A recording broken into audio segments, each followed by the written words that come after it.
would have changed in the way that you had done things? Like going back to when you were young, like would you say, hey, I wish I had started buying trucks earlier? Like, is there something or a different path, or would you have continued the same path because these are lessons that you had to learn? Was there things that you would have done differently? I don't know. I was very impulsive back then. Very. Back then, or No, not right now. No, life is taught me well. You know what I mean. So I'm more of a chilled, relaxed. Try to think about things. Before I jump into things now. It's like.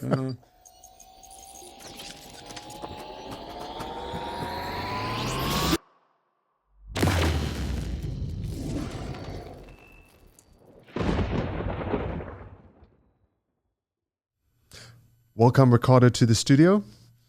Thank you for inviting me. It's a very nice, unique studio. I like it. And you didn't know this place was hidden inside this building, huh? Had no idea. I've been working here for quite some time, and I just did not know this place existed. Yeah. Ricardo, so we've known each other for many, many years. Correct. Many years. You used to drive ports. Yes. So you've been truck driving, sales, mixture in between. You're kind of in between sales and driving. How did you get into driving? Okay, yeah, that's a good question. How did I get into driving trucks? Huh? Well, I mean, this was not my first option. Obviously, I actually wanted to go to college and get an education, but obviously, I grew up in a big family. How many siblings do you have? There's 12.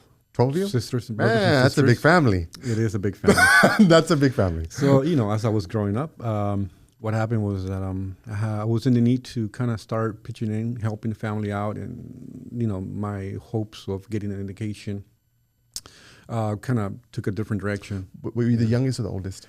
I'm the second to the youngest. Second to so you literally are the one. Yes. Okay. Yes. So then, after some years, I got married. And when I married, I was actually, 21 years old. So I was. Oh, you got married young then? I married young. Wow. So I was a young pup. Yeah. So when I married, I had to now take, care of a family and a wife. So I was working nights. But you were driving then? So were you driving semi-truck or were you doing some cargo van? Like when did you decide, hey, I'm going to get a CDL? Because that's a nervous thing by itself, right? Like the idea of it. Yes. So what happened was that I was working night shift when I was married. What were you doing? I was kind of doing warehousing, supervising, loading, unloading, forklifts and, all kinds of different things. And I would leave my wife, at home, recently married, by herself every night. And then I would get home early morning and sleep all day. Oh, man. So it was tough. So I needed to do something, and I needed to do something that didn't take me that long to learn. But when you were in the warehousing, did you think, hey, I'm going to do day shift one day, I'm going to go and be a manager there? Like, what were you thinking? Well, I really didn't see myself working, inside of a warehouse. Okay.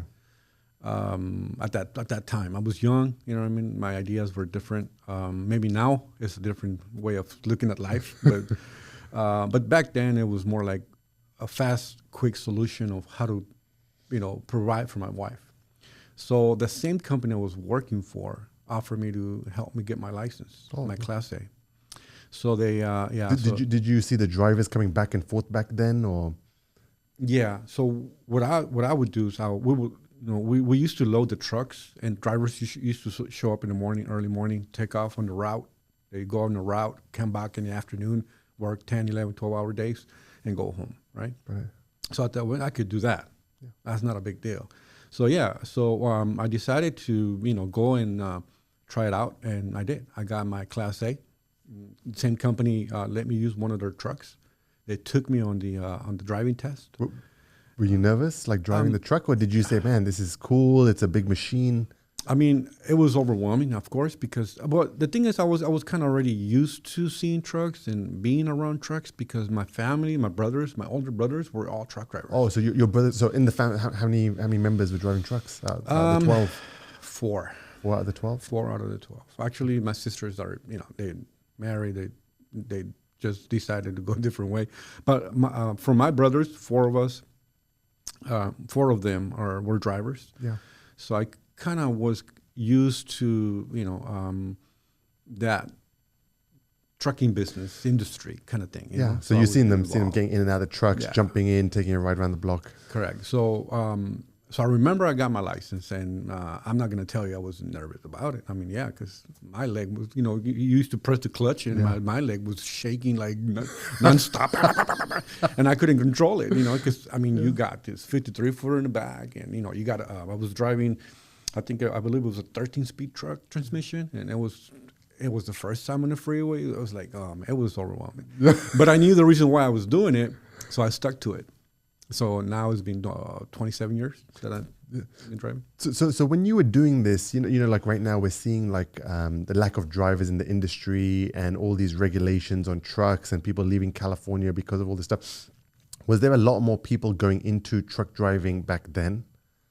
I believe so, yes. Because back then it was a great job. It was a well-paid job, and everybody was like that couldn't go to college or go to, get a higher education. They used to go, you know what, trucking is a good thing, Because the money's good in trucking. It was good back then because the cost of living was lower. Oh. But now it's like, it's higher pay, but the cost of living is higher. So it kind of averages out. Yeah. It's not like a big difference. So everybody was celebrating for those increases, and then all the food prices went up too, right? Correct. So that makes it a big difference. Inflation. Inflation, yeah. That's what you call inflation, right? That's what all these little stimulus checks are getting everybody. There you go. Now you're paying back, to the government for that money. It's like, but anyway, yeah. So you got your license. Now you're learning to drive that, like figuring it out. Like you get good at this. What do? You leave that company. What do you do next? I worked for that company until like for the next 7 years, I believe. So you're there a long time then. Yeah, and it went bankrupt. Oh. For some reason, that company, one day we were out on the route, and they called us all in. Yeah. And it was early. I remember it was like 12 or 1 o'clock in the afternoon. They called us all in. When we came back in, they told us, there's no more work. That's it. They just walked in and said, here you go. Here's your last check. See you later. That's it. But so now you're working days now, right? Yes. You're working days there. Mm-hmm. So you they tell you it's your last day. Yeah. You panic? I sure did. Because you have obviously still have your wife at home, right? Yes. Yeah. Now I got, utilities, rent, car, wife, it's like medical, this. Yeah. And back then, for you to just walking into a place and get a job, it wasn't that easy. So there was so in the industry back then there was less work out there, right? It was a lot of drivers. There was yeah. There was too many drivers back then. Yeah, too much competition back then. Yeah. So all the good jobs were taken. Yeah. So so I ended up kind of going into the port. That's when I started going into the ports and getting to know that industry and driving for other people and independent contractors. And the port is a lot of people haven't experienced the port, right? Like people have no clue what the heck the port is and how it works. Yeah. And I know that you have some reservations on the port because of how much time is wasted there. You literally are just sitting there and it just kind of kills you slowly. Yeah. Believe me, it's a silent killer.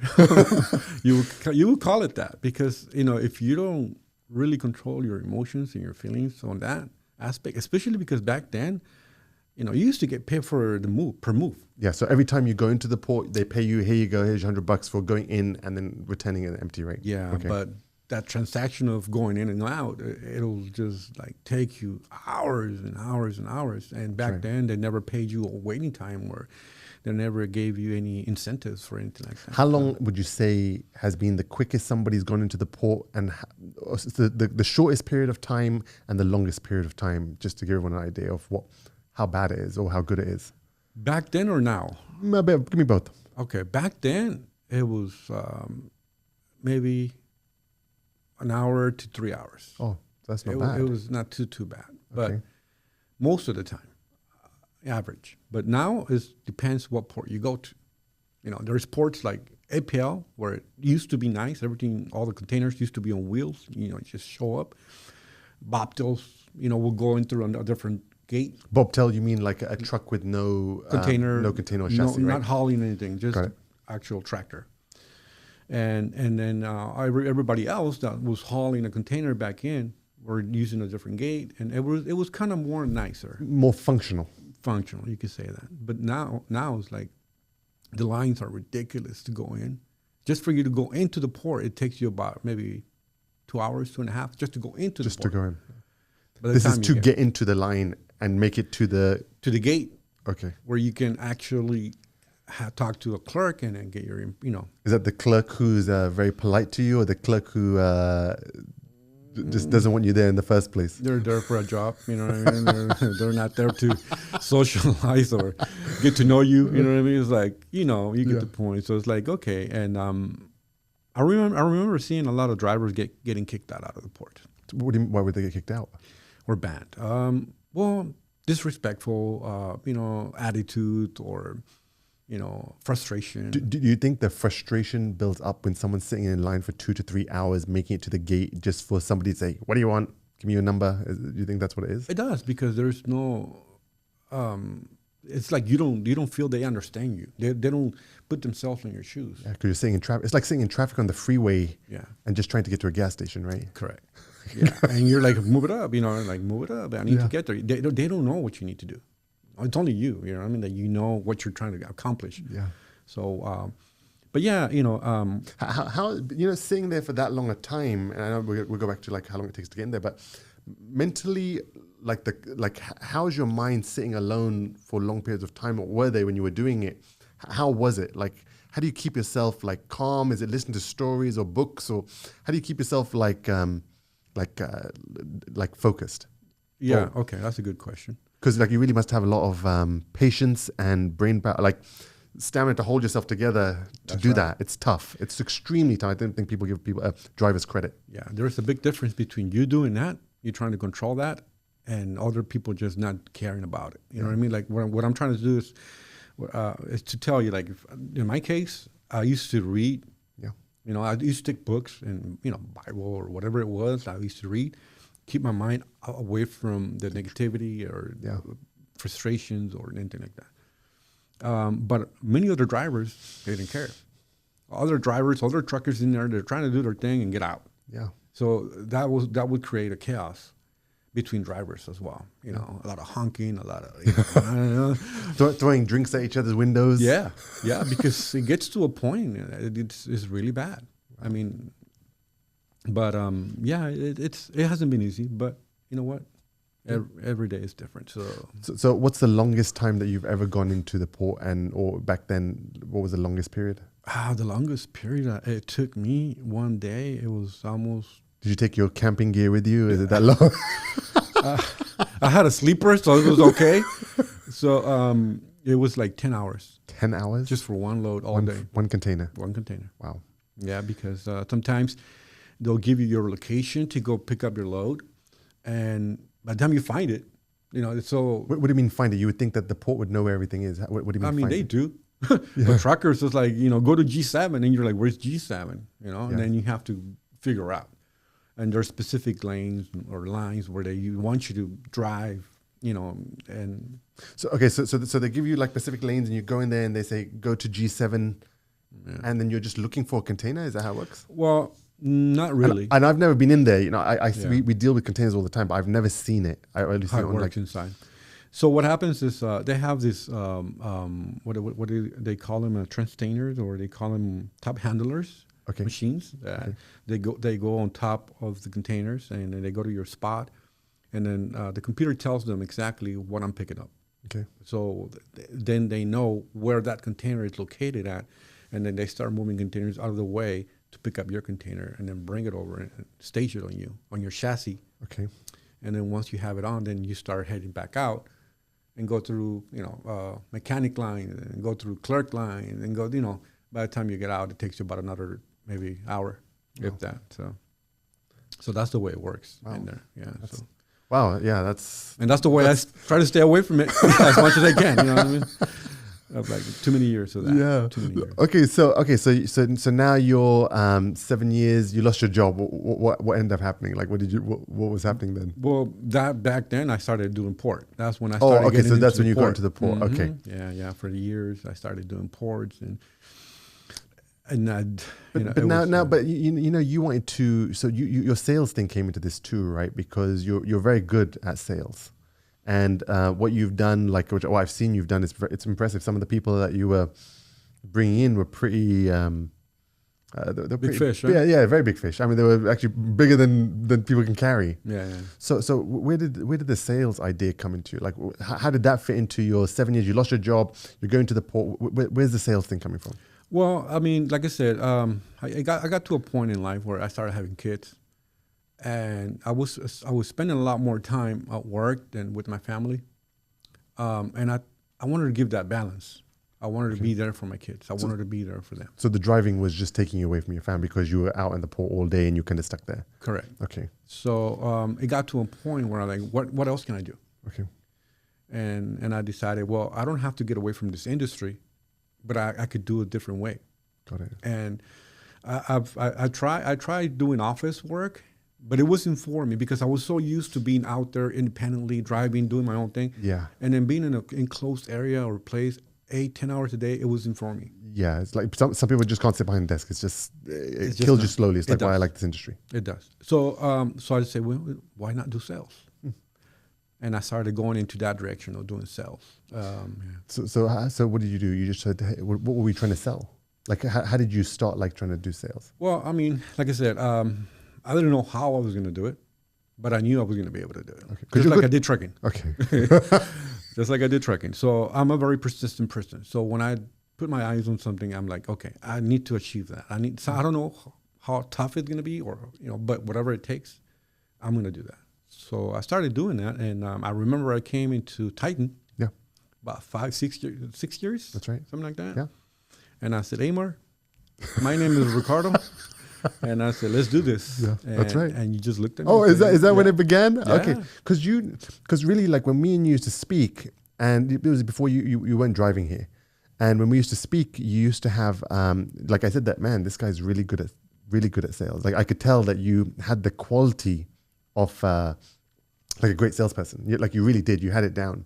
And then next day I see you in suit and tie. You walked into buildings and stuff, and it was very impressive. Yeah. Like you had that quality. So okay. So you started doing sales. Like, so did you like it? I mean, so did you say this is my calling? I did, but then I started going through challenges, and for example, I went through back then. Before the pandemic hit and all that stuff. Yeah, because that changed everything for everybody. It changed everything completely. The game changed. Yeah.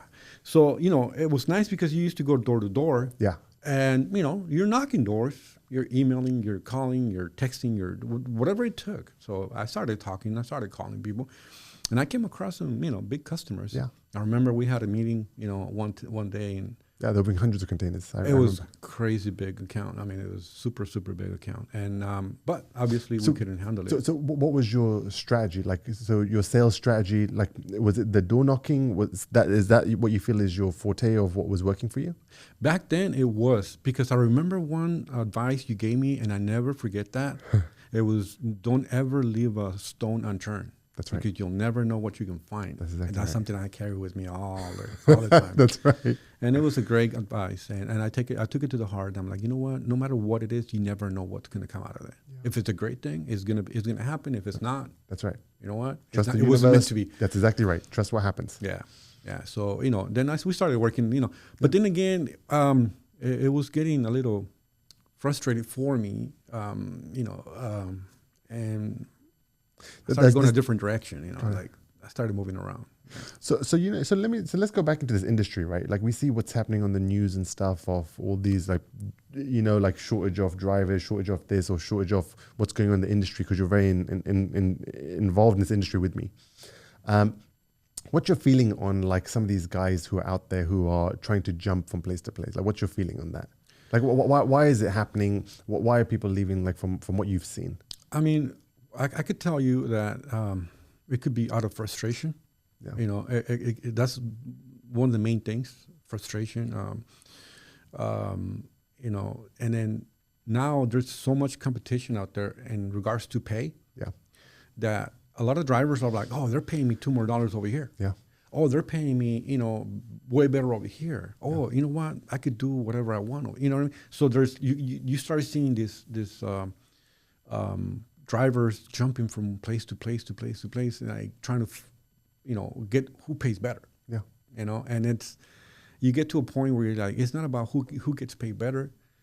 It's about loyalty. Yeah. It's about, being there for the company and grow with the company and go through the growing pains. That's exactly right. Because I think as human beings, we're very impatient, right? Yeah. But unfortunately, I came to realize and understand that.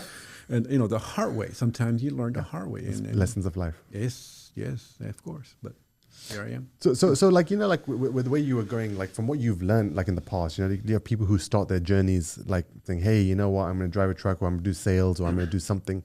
Like as people are going through that position, like where was your goal then versus where's your goal now?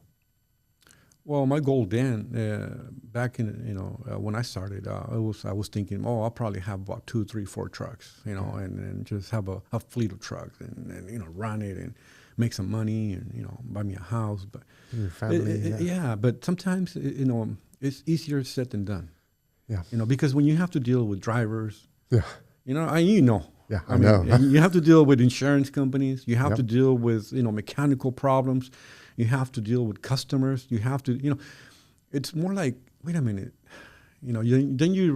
is this really the path I want to take? Yeah. And that's when I'm like, you know what, no. And then I sold everything I had, because at one point I did own a couple trucks and this, but I said, nah. Now it's different, because now it's like my mentality is, with all the experience I've gained, and I've been in this industry for almost 28 years. And here I was thinking you're 16. Really? Look at my white hair.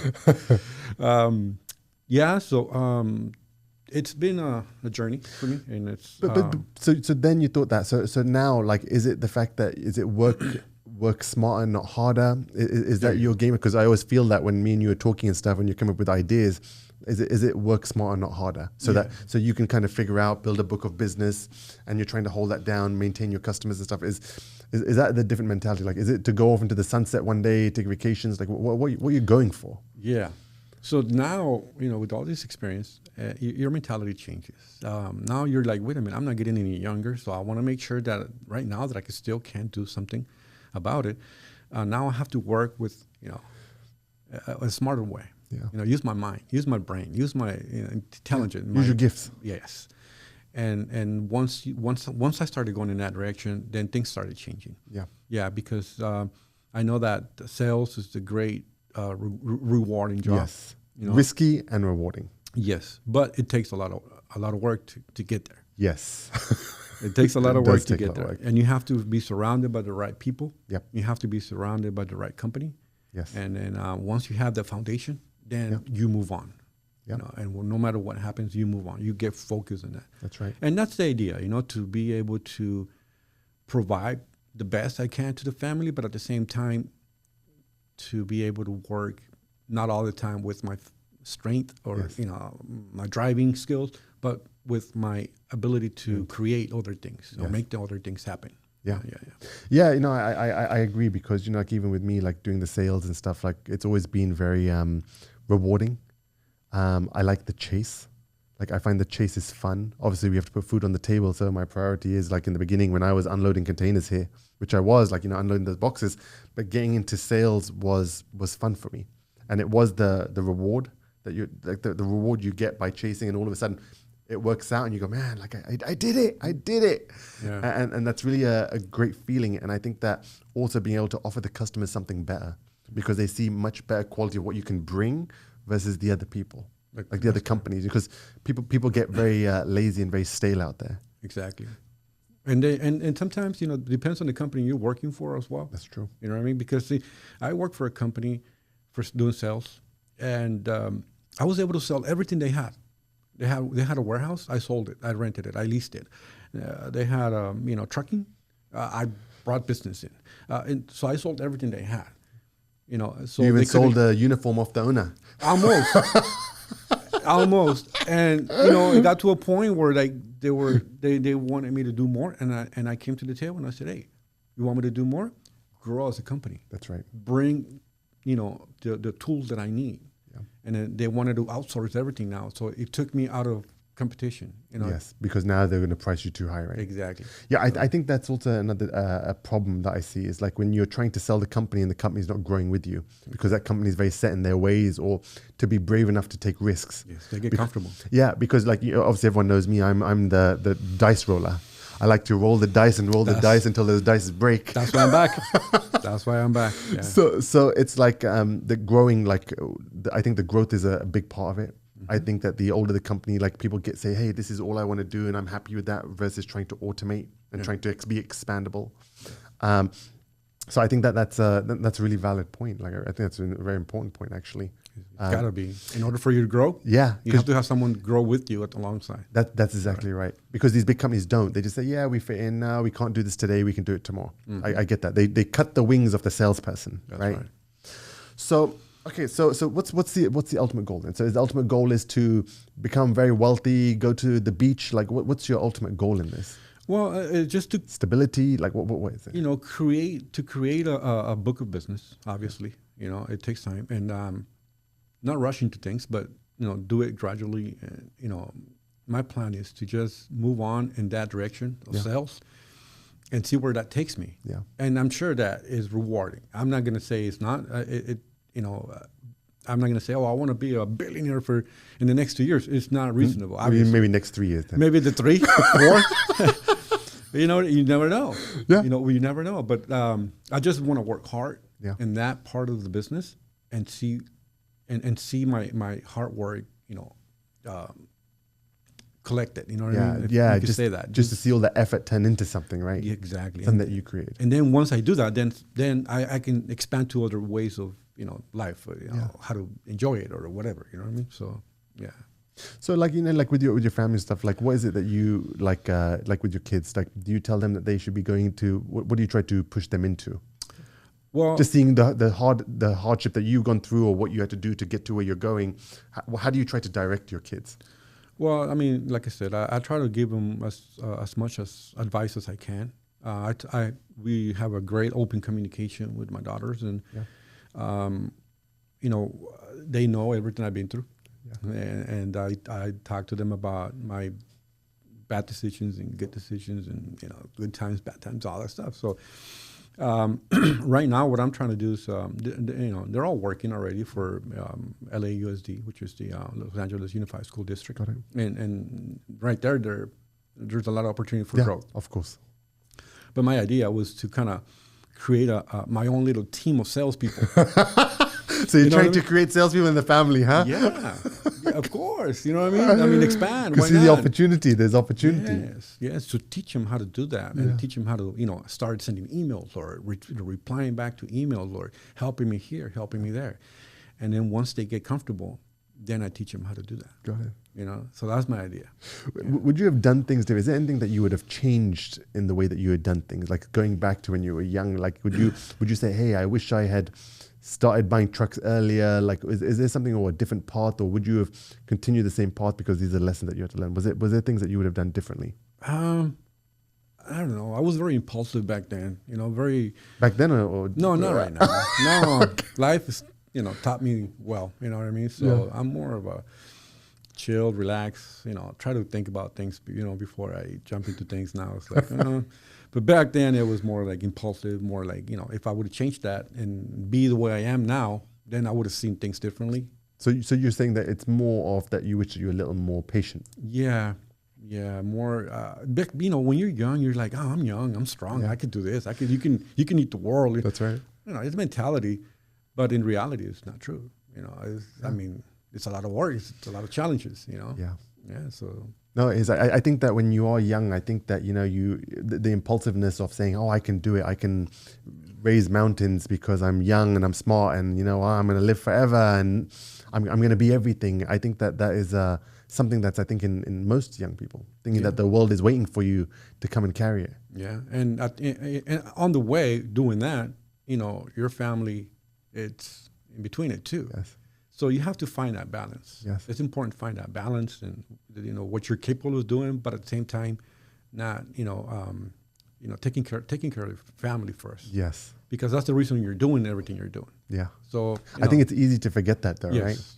right? Because even with me, like, I obviously had the kids I had to take care of, and it was very hard to take care of the kids while trying to work on a career. Like I literally had to take a back seat and I would have the kids in the back of my car doing pickups and deliveries with me, like a 1-year-old and a 2-year-old. But at least you had them with you. Yeah, and that's exactly right. It's like that's exactly right. And it was extremely hard because you were the one. I think like a lot of time men are not appreciated as much because, when you're buying the toilet paper and they're flushing, every time they flush the toilet, that's 10 cents, 10 cents, 10 Exactly. cents. And it's never appreciation of, electrics on, electrics off, because you are the one who actually has to carry the weight. And it's the stuff that's very standardized in this industry, in life. Yeah. To me, it's not just about providing. To me, it's about being there for them.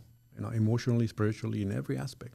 That's right. So that was important, and I'm happy to hear that you used to do that. Bring them with you and have them with you, and it was important for them to see the struggles you went through. Yeah. And so like I said, I try to do the same with my daughters and my wife, and do the best I can to provide for them in every aspect, not just materialistic speaking, but in every aspect. Just be there, conversate, have open communication, go out and eat, go have fun, have a balanced life. Yeah. Yeah. No, I think that's what's important. So are your brothers still in the industry? Yes. Actually, 1, 2, 3, 3 of them are still in the industry. Yeah. Oh, so 3 of them still drive. Mm-hmm. And the rest, the ones who were driving initially, did they actually change career? Or?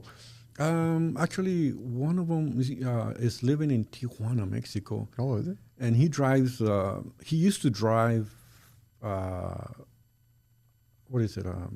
It's a truck, but they used to call him, in Mexico, they used to call him torton, which was, so it was a heavy-duty bobtail, they used to load up so much product in there. This is a semi-truck, or this is a... It was kind of like a semi-truck, but it was more like a bobtail kind of boxy. It was not like a container or trailer. Like a dump truck? Something similar to that. Yeah. It's called a toto? Torton. Okay. Yeah, Torton? Yeah. Mm-hmm. Okay. It was kind of weird. Yeah, but he used to drive all through, the Mexico. So that's what he does now? So he just takes product from Tijuana to around Mexico? Now he works for a company. The company they have city buses. Okay. And he works in the maintenance department. And he's older, so he doesn't really drive that much anymore. Yeah. So he stays there. He's more like a security kind of guy, keeping things, in order within the same yard that he works. And my other brother, he never really liked driving. He didn't like driving? Yeah. He just said, I'm allergic to the steering wheel? Yeah. Because I cannot take the traffic. I cannot take the, trucking. And because I need to be driven. Yeah. He's like, I cannot be driving or backing up that monster. Yeah. I'm like, okay, that's no problem. It's not for you. It's not for you. Yeah. So he went a different direction. He works for a car dealer as a manager. So he's doing okay. And my other 3 brothers, they own their own trucks. Got it. They drive their own trucks. Complaining every day. Exactly. How much repairs need to be done. I mean, they make okay. But at the same time, you put up with the headache. Yeah, it's a headache because if you own a truck, you have to drive it yourself in order for it to work out. Yes. If you have a driver driving your truck, it just becomes a headache. Anyway, it's not going to be the same thing for everybody, but from personal experience. So do you see that, a lot of these guys that you've seen driving around, like it's very hard to get out of the industry once you're in it, right? Yes, right. Okay. Yeah, that's very right. Because once a driver, always a driver. Yeah, it's hard. It just this becomes comfortable. The money is pretty good. The money is not bad. It's not bad. It's not bad because sometimes I've seen guys that will teach their wife driving a truck, and they drive day and night. Oh, so they alternate. Team drivers, huh? Within locally, you know what I mean? But yeah. I think some people think that the idea of going cross country, like having one of those sleepers and going cross country and doing a load and then just stopping in the middle of nowhere is fun, right? Like when people are ready to retire. You would think. Having a nice little thing, having a coffee in the morning, waking up and just opening the door in the middle of nowhere. Mm-hmm. I mean, it's funny because you see people thinking, oh, yeah, who will pay you to drive or all over the U.S. and, for free, sightseeing. And FedEx. And they're like, oh, but, and then they come to realize, well, you have to get to the delivery at one time. That's true. And you have to make the appointment and you have to rush. And, So it's like, it's a job. It's actually, at the end of the day, it's a job. So and then the dangers of going through snow or rain, heavy rains, or or different types of weather. It's not easy. You know what I mean? It's not. I don't think the truck drivers in America or around the world get enough credit, because I think it's a tough job. I give it a lot more credit now than I ever have. I think the skill level of trying to back something up is much higher than what you think, because I've tried to drive these trucks, and literally all I was supposed to do was pull forward and then shut the door and go back, and I was there for 3 hours trying to go back and forth because the stupid thing wasn't lining up. And I was dripping with sweat and my leg was killing because of the clutch, right? But all I had to do was move it forward, shut the doors, and back up. But then you think the thing is not straight. So I was like, how do I get this damn thing straight? And it's really a tough thing. The mental part of it is extremely tough. Mm-hmm. The backing up, you got to have a skill set to do that. It's not easy because these things are gigantic. It is. It's not easy. Yeah, I'm just grateful that we're starting to buy automatics now. You see? And that's the thing. These automatic trucks, I'm getting used to them. Yeah. I never really liked them. So, I've always driven stick shift or 13 speed, 18 speed, 15 speed, 10 speed, And then now driving automatics, I try to wake up every time, every stoplight I get to, like, oh, wait a minute, But, they're okay. I'm waiting for the Tesla truck to come out, because then you go to work with a suit and tie and the truck drives by itself, right? Right. You're back there shaving and the truck is driving by itself. But what's funny is, don't you find that like a lot of these drivers are very driven by the brand? Because like when you go to a brand of truck, some people say, I only drive Peterbilts. Mm-hmm. Some people say, hey, I only drive Freightliners, or I only drive this. You don't find that, like, if we go into this electric truck zone, that the truck driver and trucking is gone, because some of those guys just want to be a driver, to feel the thing shaking like crazy while they're driving. Mm-hmm. Like, do you feel like that's going to affect who's in this industry? Because people try to do lights on their truck and 50 lights and silver this and silver that. Like, it used to be like that back in the day. Everybody had their trucks all shined up and chromed up and pimped out, like you can say that. Wheels are spinning. Yeah, and you could see the truck. It was like a truck show. Like, oh my God! But now it's like it changed. The industry changed. Once 2009, the law changed, and here in California, and it changed everything, because now it's more convenient. What's more convenient? Yeah. I remember one of my brothers, and I asked him this last week, and I said, hey, bro, when are you going to buy your Peterbilt, right? Extended, He says, bro, that's a thing of the past. I'm like, what are you talking about? He says, man, it's about being practical. Wow. And I was like, oh my goodness. So that's when I realized, what, this industry is changing. Yeah. So that's why these trucking companies the manufacturing companies, they're coming out with this practical trucks they can come out with. They don't care too much about, chromes, or if it's extended or not, or it's about take me there, bring me back, make money. That's what at the end of the day, that's what it is. It should be matter. But just imagine when these self-driving trucks are coming out. How does that change things? That is really going to change. You can sleep and the truck gets you there, and then you just get on to back it up and then sign the paper, and you're off again, fall asleep in the back. Are you still going to need a driver, though? Yeah. I think the law right now is that, I think when it comes out, they'll say that, like with the Tesla cars, you have to touch a steering wheel every 15 minutes, right, while it drives, but it can practically drive itself. Yeah. But I think that they're going to need someone just to sit there in case of an emergency. I'm sure. Until that day, then the robots are driving. Yeah. So what's going to happen to this industry, right? If there's a shortage of drivers right now. Yeah. And then, this is going to resolve the problem. Exactly. And then we can sit at home in the metaverse and wear those little goggles and even you're going to be able to drive it. I'm going to drive it with those little VR goggles. Yeah. Go here, go there. So yeah, it's going to be interesting how the industry keeps I think changing. The world is changing right now. Everything is changing. Everything is changing. And sometimes it's not for the best. There you go. With this pandemic, after this pandemic, it hasn't been easy, but let's see what happens. Keep trucking, right? Yeah, keep on trucking. Keep on selling. Keep on selling. Ricardo, I want to thank you very much for sharing with me, and I appreciate you sharing your story with me. And my pleasure. Thank you for coming in. No problem. Anytime. Thank you. All right.